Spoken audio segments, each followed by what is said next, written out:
Drones are about to become submarines. Meet the Orca. This isn't just any underwater drone. The Orca is part of the Navy's bold strategy to counter China's growing naval ambitions, particularly in its plans for Taiwan. And there's every reason for confidence. Let's take a look at this new kind of predator and why the US Navy wants a lot of them. Fast, because it's in a race against time. The US Navy is testing a few underwater drones, but the Orca is the largest of them. How big is it? Mack truck big. It's 85 feet long, weighing 85 tons, and has a maximum speed of 8 knots. The first prototype arrived for the Navy in December 2023. 2 more came by June 2024, fulfilling the first contract in just months, and 4 more are currently under construction in Huntington Beach, California. According to Boeing, the Orca's manufacturer, work on this drone began in 2012 under the name Echo Voyager. The US Navy expressed interest in 2017. Understandably, it wanted them sooner, with an initial target date of December 2020, but the COVID-19 pandemic and manufacturing difficulties that required a redesign led to delays. Why does the Navy want Orcas so badly? Because they're smart and they're going to free up a lot of manned labor. They're versatile, able to undertake missions that would normally be too risky, and most of all, they're cheap and easy to produce, an attribute that matters a lot by itself. Why? To find out, let's take a look at the problem the Orca is intended to solve. China is building up its navy rapidly. It's pumping out more ships and increasing their quality in quick fashion. In fact, a slide leaked from a US Navy intelligence briefing in 2023 revealed that China has 232 times the shipbuilding capacity of the United States. Chinese shipyards can produce 23.25 million tons per year, while their American counterparts can produce less than 100,000. China's Navy now has more ships than the United States, 355 to 296 as of 2020. By 2035, the Navy expects the gap to widen. The Pentagon expects that China will have 475 ships, while the United States will have somewhere between 305 and 317. The practical numerical disparity is greater than that though, because the United States can't concentrate its ships in the contested theater the way that China can. The US Navy has a global mission after all. It still has higher quality and heavier ships than China that are more useful and survivable in a real battle, but the Chinese are improving there too. There is always a tendency to want to use the power you've built, especially if you're an authoritarian country like China with grand foreign policy ambitions. That's what Washington increasingly expects. The year 2027 looms large in America's halls of power. It's the year national security experts believe that Xi Jinping could be ready to make his move. In 2023, the now outgoing CIA director William Burns reiterated that Xi had instructed China's military leadership to be ready to take Taiwan by force in 2027. That does not necessarily mean an invasion attempt will happen that year, but if you're the United States, you don't want to just sit on your hands and hope that it doesn't. Taiwan's fall would be disastrous for American national security, and it would mean a crippling blow to the US economy through years of disruption to vital semiconductors and the loss of the linchpin of the first island chain, which naturally contains China's in the waters close to its homeland. American allies in the Indo-Pacific region would be under China's gun even more than they are now, and under pressure to kowtow to its interests. Meanwhile, the United States would need to spend more money to defend the second island chain.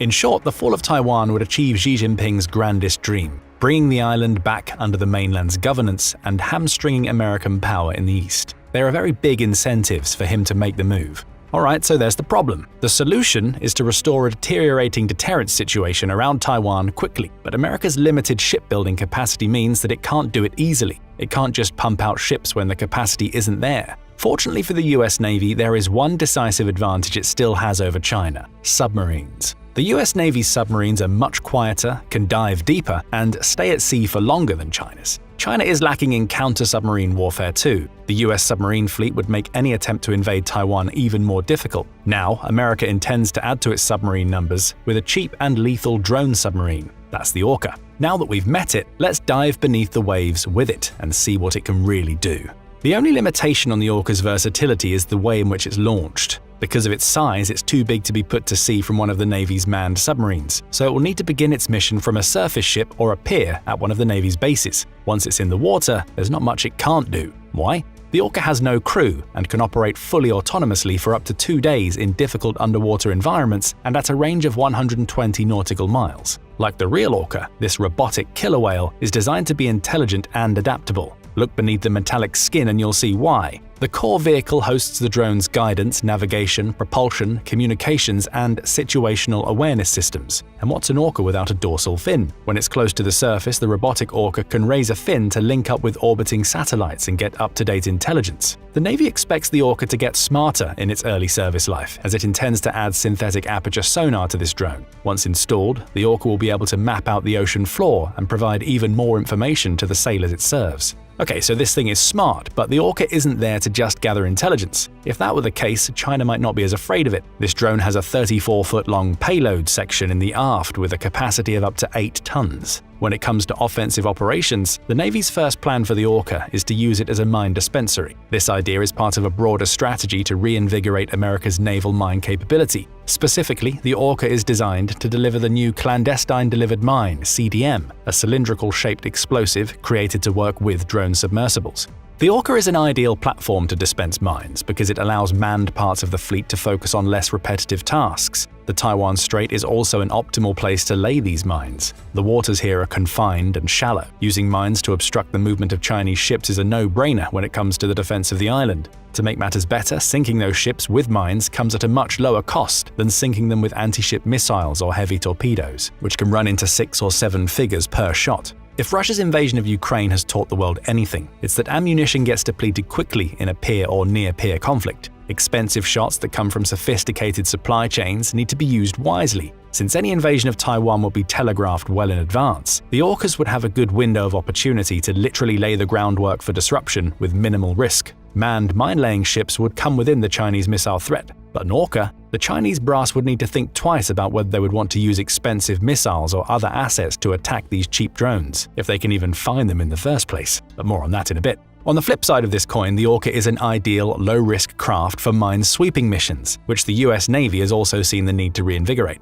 Minesweeping is an ability that has particularly deteriorated over the years, even before the end of the Cold War. The US Navy only has 8 ships dedicated to mine and anti-mine warfare, and the youngest of them is 30 years old. The US Navy doesn't intend for the orca to stop at mine warfare though. The payload is designed to be modular, so it can carry out more than one mission. Torpedoes? Yep, the orca will probably carry those. Cruise missiles to attack targets above the waves? The orca will likely host those too. Imagine an orca swimming up to an enemy shipyard. From there it can do all sorts of damage. Maybe it lays mines in these shallow waters to obstruct the enemy fleet's ability to get to sea for a long time to come. Normally such an operation would be fraught with danger, but since there's no human crew, it doesn't matter much if the orca takes the risk. And there's more. As we've hinted, China relies heavily on anti-access area denial strategy to prevent the US Navy's ships from getting too close to its coast. If you're a US Navy sailor, the closer you get, the more danger you're in from ballistic and cruise missiles that China has stockpiled over the years. If you're an orca though, you can get close and fire off some torpedoes or missiles at vital targets without any risk to the Navy at large. But wait, there's more.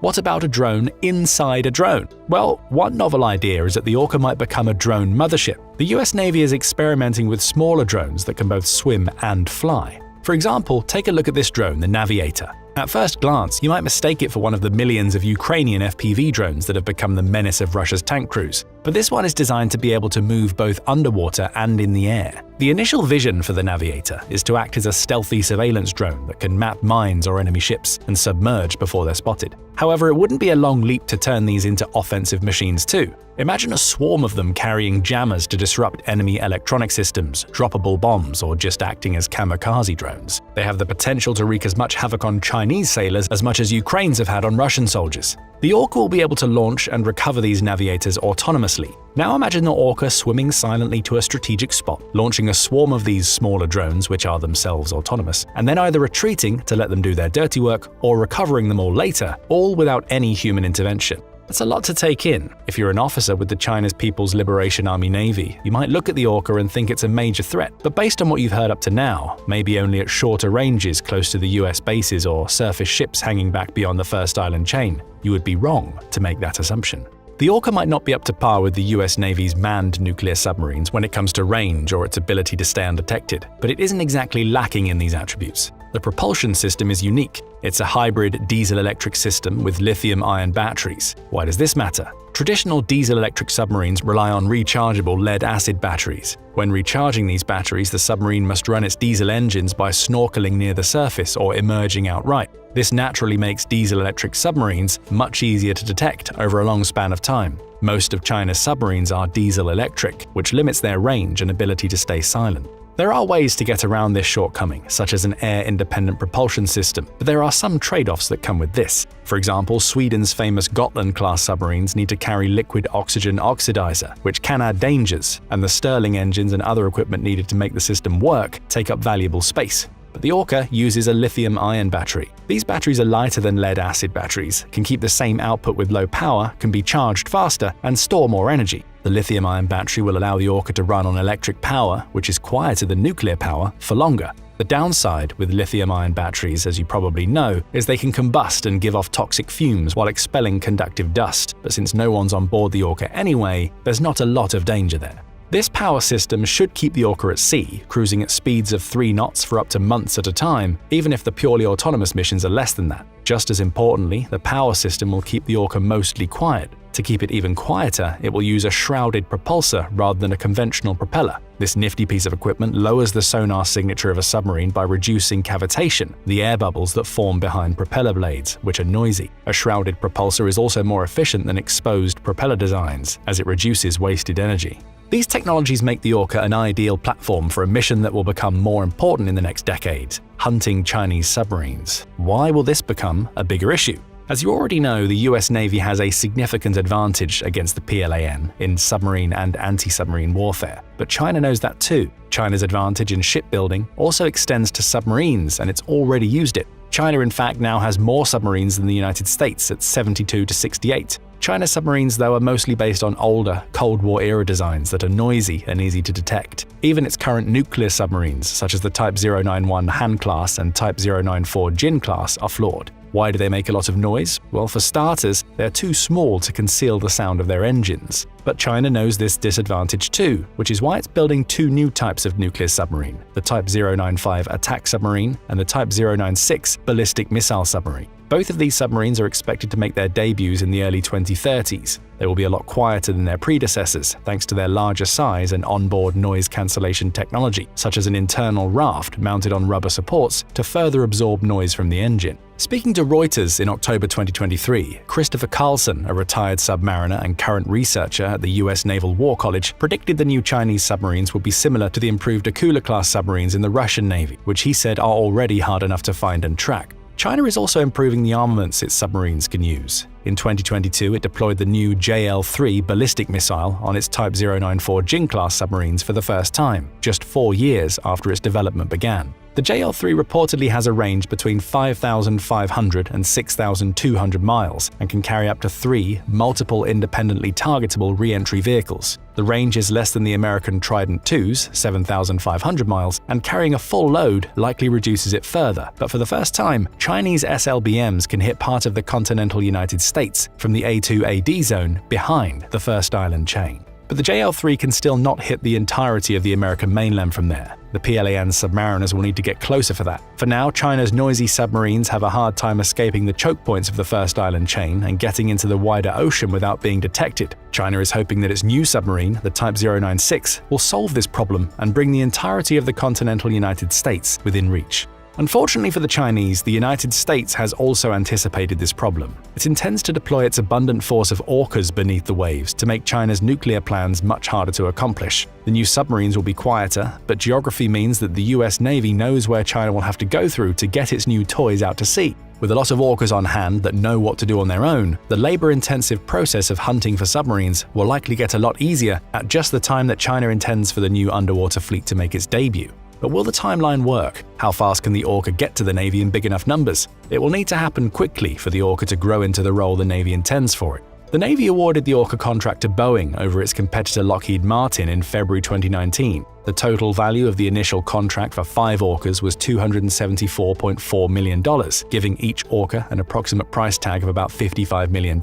Sound expensive? When you consider that the unit cost of the coming Columbia-class submarine is likely about $9 billion per unit, the cheapness comes into perspective. The price tag and the fact that the initial 2 orcas were delivered in less than a year and more on their way suggest that the US Navy can get these quickly and just in time to ramp the production line up if the first orcas perform well. The fast delivery time will be reassuring for policymakers in Washington. The Pentagon has been increasingly nervous that its conventional military advantage in the Indo-Pacific region has been deteriorating. Officially, 2049 is the target date to bring Taiwan under the mainland's governance, but because of China's looming economic and demographic problems, the pressure will be on Xi Jinping to make the move sooner, as a now-or-never mentality grows in Beijing. In such an environment, it's paramount for the United States to restore its deterrence. An assembly line of orcas might be one thing that makes Beijing think twice about using force to resolve the dispute across the Taiwan Strait. Fortunately for Washington, it looks like it can get that assembly line going at just the time it needs to.